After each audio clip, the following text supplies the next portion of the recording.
লাগে না কি জানি নাই একটা মানুষ 35টা বছর এই সত্যপুর বাসাদের পথে প্রান্তরে ঘুরে বেড়াইতেছে অসহায় মতো বলার ফলে কতটুক ধৈর্য ভালোবাসা বাসার জন্য করে মানুষের প্রতি থাকলে এই 35 বছর কাটাইছে কিছু পাইছে না কোন আশায় তার কিছুটা পোলা আছে যে বাসার দখল করে খাওয়া লাগবো আপনারা বাসার মানুষ তাই না রাজনীতিতে অনেক কিছুই দেখছেন আর যে পরিবার আর পরিবার থেকে আপনারা কোন আর পরিবার থেকে আপনারা কোনো মানুষ হিন্দু মাত্র কষ্ট পাইছে পাইছেন কি না এই আচরণের ফ্যামিলিতে কোনো ভাই বেড়াদার বাচ্চা আছে গেল আর তার মধ্যে পাইছেন আপনি কো সেবা করার জন্য এই 35 বছর যদি আপনি কো পিছিয়ে করতে পারে এখন যে সময়টা আছে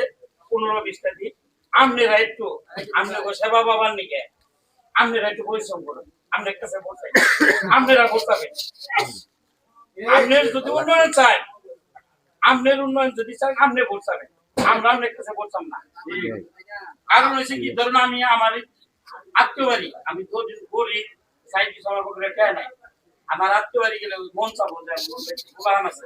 একটু টুস বিস্কুট নিয়ে যায় তার যদি না পারি আর একটু কম দামে লজ নিয়ে যায় মন চাবো না আজম সাহেব যখন বাইক যাবো এমপি হবো মন্ত্রী হবো ওই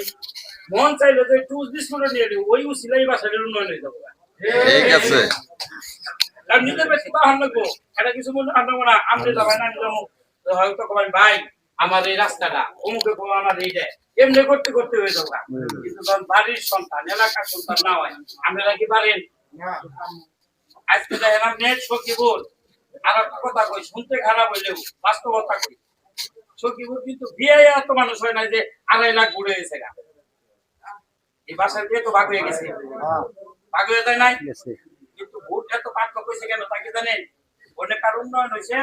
বিভিন্ন ইভেন্ট গাজীপুর থেকেও দেখবেন সখীপুরের বাসিন্দা টাঙ্গাইল থেকে আছে বিভিন্ন হাত থেকে এই যে ভোট বেড়ে গেছে এর থেকে ভাগ হয়ে যাবো কারণ কি হয়েছে কে উন্নয়ন